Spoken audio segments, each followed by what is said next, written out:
Valsad rural પોલીસે Sarodi national highway number 48 ઉપરથી એક આઈસર ટેમ્પોમાં લઈ જવાતો 11.40 લાખનો દારૂનો જથ્થો ઝડપી પાડ્યો. વલસાડ રૂરલ પોલીસે સરોદી ગામ પાસે નેશનલ હાઈવે નંબર 48 પર નાકાબંધી દરમિયાન રૂપિયા 11.40 લાખનો વિદેશી દારૂનો જથ્થો ઝડપી પાડ્યો છે.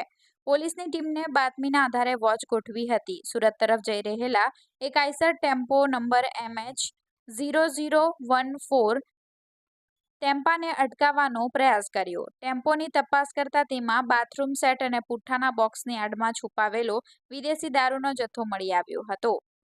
પોલીસની ટીમે ટેમ્પાને ઊભી રાખી તલાશી લેતા તેમાં ગુપ્ત રીતે રાખેલા વિદેશી દારૂના બોક્સ મળી આવ્યા હતા, જેમાંથી 6,564 નંગ દારૂ, જેની કિંમત 11,40,240 તેમજ આઈસર ટેમ્પાની કિંમત મળી 16,57,740 રૂપિયાનો મુદ્દામાલ જપ્ત કરવામાં આવ્યો હતો.